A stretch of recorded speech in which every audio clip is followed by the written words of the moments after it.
Walter Owen Bentley. Bueno, él prefería que le llamaran por sus iniciales, W.O. Bentley. Este hombre construiría su primer automóvil en 1919, pero antes de eso, este visionario ya había estado involucrado en las carreras utilizando coches del fabricante francés Doriot, Franbrine y Pagant.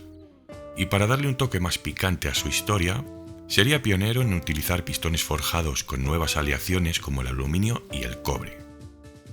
Una inspiración al coger un pisapapeles de su escritorio le había llevado a consumar este tipo de experimentos.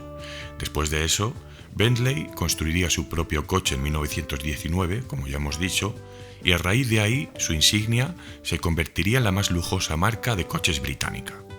Bajo esta premisa, creo en la afirmación de que sin las carreras, Bentley hoy no existiría como fabricante.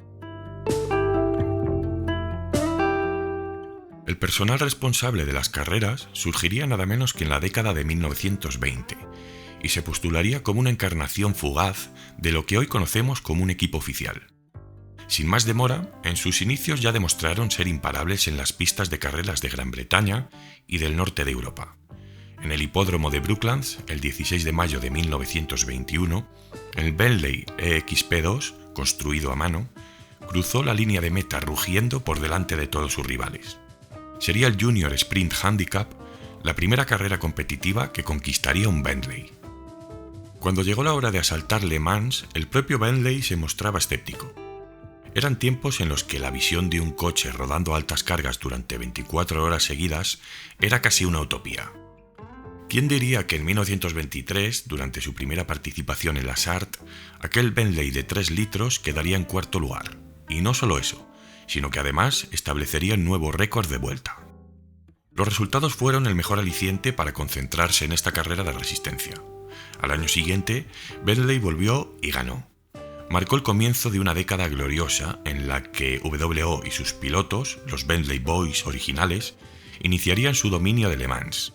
Un Bentley de 3 litros había repetido la victoria del 24 y en 1928 sería un 4 litros y medio. En 1930, dos chasis Speed 6 de 6 litros y medio sumarían el primer y el segundo lugar, y a medida que los motores se hacían más grandes y sofisticados, W.O. y los Bentley Boys perfeccionaban sus habilidades, no solo tras el volante, sino también en los procedimientos del pit lane. Durante aquel periodo, eran sin duda el equipo a batir. Ahora damos un salto en el tiempo de al menos 7 décadas. Tras un incipiente periodo de letargo, Bentley retomaría su actividad en Le Mans en el año 2001. Su ausencia se debe a su doble cambio de matriz a finales del siglo XX.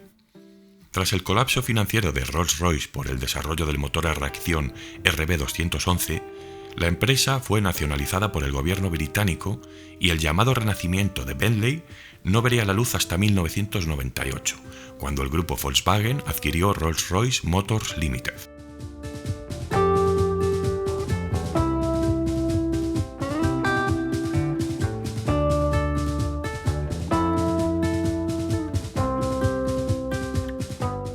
Tras una ausencia de 71 años, el equipo ahora dirigido por John Wickham estaría listo para retomar el aroma de la SART. Ahora Volkswagen financiaba el programa de regreso de Bentley y aunque las cosas se tornaban más que interesantes, el ambiente no terminaba de estar a la altura. Eran tiempos en los que Bentley estaba propulsado por la propia Audi como buena compañera de matriz. Por otro lado, los coches de carreras de Ingolstadt habían sido gestionados por Reinhold Joest, y estos habían arrasado en las 24 horas durante 3 años consecutivos. Durante aquel periodo, Audi construiría sus mecánicas V8 biturbo de inyección directa en Neckarsulm, Alemania, y serían estos bloques los que reutilizarían los primeros chasis bautizados como Bentley Speed 8. Los chasis de carbono británicos, por el contrario, serían construidos por RTN, Racing Technology Norfolk, aunque debían ser enviados a Ingolstadt para realizar las posteriores pruebas en el túnel de viento. Un proceso un tanto engorroso todo, teniendo en cuenta también que la fábrica de Bentley estaba emplazada en Crewe, Inglaterra. Dicho esto, los rumores comenzaron a correr como la pólvora, que si el nuevo Bentley era un Audi con carrocería inglesa, que si los Bentley Boys ahora eran alemanes con ropa formal. Estos fueron comentarios que molestaron a ciertas personas involucradas en el proyecto, empezando por el ingeniero de carrera de uno de los chasis, Paul Thomas, quien se empeñaba en dejar claro casi de forma constante que era británico. En cierto modo, en tiempos más vanguardistas, la identidad nacional de un proyecto ya era casi un dato irrelevante. Véanse si no, por ejemplo, los prototipos Cadillac que habían participado en Le Mans justo un año antes, que habían sido diseñados por Nigel Stroud, que había trabajado para Lotus, y posteriormente construidos por Brackley en Inglaterra. ¿Y qué? Me encanta ese coche y seguía desprendiendo aroma yankee por los cuatro costados. La cosa va de espíritu. Dicho esto, aunque Volkswagen necesitase recuperar su inversión de $800 millones con Bentley, no difería para que la firma de lujo inglesa se visionase entre los medios como una mera extensión de Audi Sport.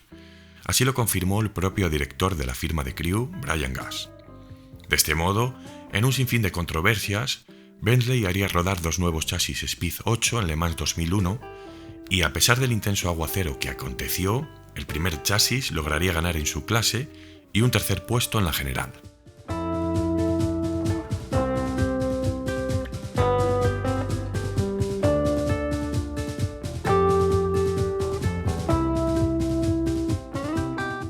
El segundo coche terminaría su participación con problemas en la caja de cambios.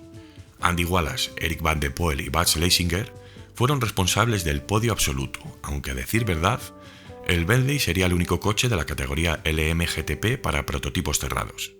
¿Qué quiere decir eso? Pues que las regulaciones diferían principalmente de las que se aplicaban a la clase de prototipos abiertos, que tenían muchas más entradas, al permitir un restrictor de motor de 1 milímetro más grande, pero exigiendo, eso sí, neumáticos de 2 pulgadas más estrechos.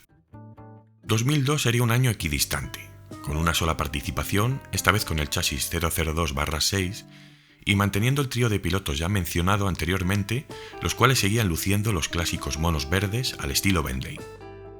Aún se conservaba el motor V8 de doble turbo de Audi, una mecánica de aleación de aluminio con una V de 90 grados y 3,6 litros, que había sido diseñada por Ulrich Barecki. Este era el ingeniero a cargo de la división deportiva de Audi Sport, y en el pasado también había formado filas en BMW Motorsport. Esta mecánica era una joya, declaraba unos 600 caballos y unos 700 Nm de par y lograba hacer consumos en algunos tramos de la pista de 15 litros. Esto era algo insólito para un vehículo de estas características. Para 2003 cambiaron las directrices. Con un presupuesto de $15 millones, Bentley daba un golpe en la mesa y ahora quería pedigrí propio. Por ello se desarrolló un nuevo motor de 4 litros que mantenía el uso de 2 turbocompresores. Al contrario de la creencia popular, el incremento de la capacidad del motor en este caso no se inspiraba en el deseo de adquirir más potencia. Entonces, las regulaciones de Le Mans definían que los coches de 4 litros usarían un limitador más pequeño que los de 3,6 litros, lo que compensaba mucho más que toda la posible ganancia de potencia absoluta. Y lo que es más importante, la configuración de 4 litros permitía incrementar el par y distribuirle en un rango más amplio. Dicho sea de paso, los trabajos mecánicos fueron realizados en aras de compaginar todos los resultados con los nuevos neumáticos Michelin. Esto es una parte de vital importancia, ya que inicialmente los montantes estaban diseñados para equipar neumáticos Dunlop antes de que el equipo llegara a un acuerdo con Michelin. Esto provocó que toda la geometría fuese modificada para adaptarse al nuevo fabricante de neumáticos. El resultado fue tan notable que durante los tests, los pilotos declararon que la naturaleza del motor se asemejaba más a la de un bloque de aspiración natural de gran cilindrada que a una versión de doble turbo.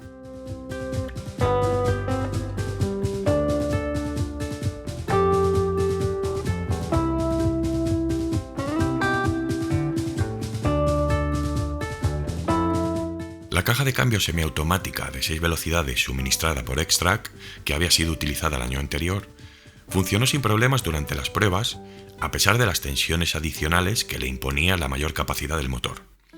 Peter Elleray, el jefe de diseño del equipo, junto a Jean Barnier, su asistente, también habían estado trabajando en el proyecto de 2003 ya desde el verano del 2001.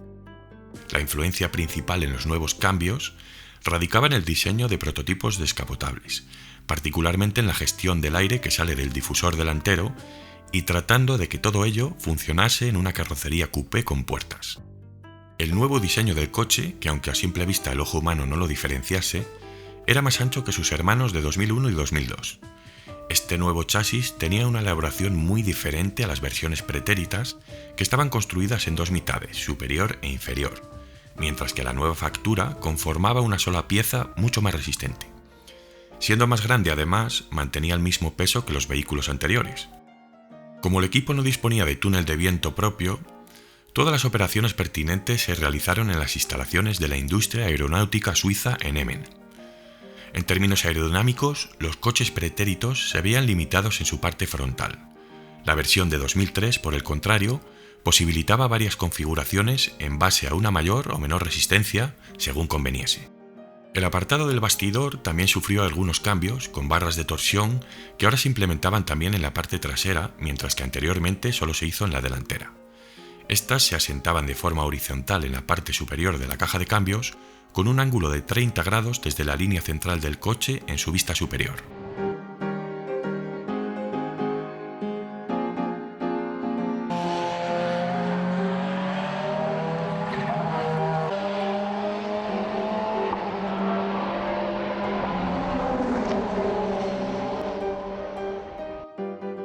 El montaje del alerón trasero fue otro de los cambios significativos, y por supuesto este tenía su función.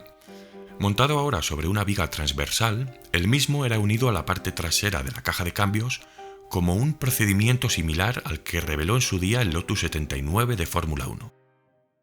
Finalmente, el programa de pruebas avanzó a un buen ritmo.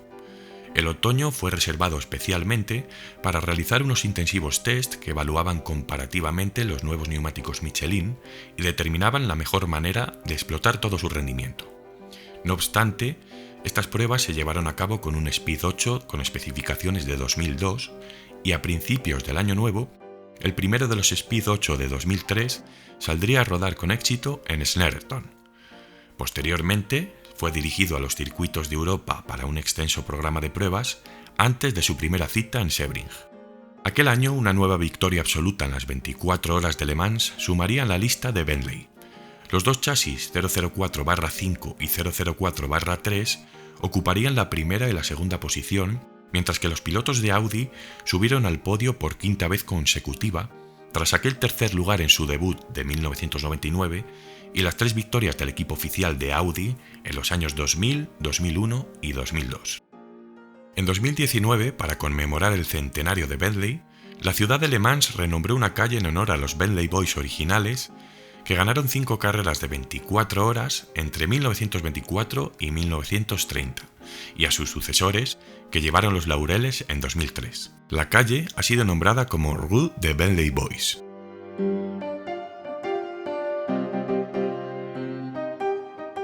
Bueno, un coche precioso realmente, ¿no? Un coche súper tecnológico, cuyas líneas recuerdan notoriamente a los tiempos de los gloriosos Grupo C, ¿verdad? Bueno, esto es un vídeo que realmente tengo que agradecer a un suscriptor que me lo sugirió por un mensaje privado y me desbloqueó el recuerdo al instante. Dije, este es una idea fantástica para un vídeo y enseguida me puse a ello. Así que te lo agradezco desde aquí, no me acuerdo de su nombre porque me escribís muchísimos mensajes y sería imposible encontrarle, pero sabes quién eres, te lo agradezco, espero que disfrutes del vídeo y a los demás, tener en cuenta que también voy apuntándome, tengo una lista enorme con todas vuestras sugerencias y cualquier día pues vuestro vídeo llegar al canal. Os agradezco de corazón todo vuestro apoyo y suscribiros al canal si no lo estáis porque YouTube me está diciendo que más del 60% de la gente que ve mis vídeos no está suscrita y es algo que es gratuito y por supuesto eso, tanto los likes como los comentarios que me dejáis ayudan muchísimo al posicionamiento del canal y a que por supuesto siga creciendo y pueda seguir trayéndoos contenido cada vez con mejor calidad. Nos vemos en el siguiente vídeo, el martes Racing, día por excelencia. Así que nada, disfrutar del verano y hasta el martes, Masters. Un saludo.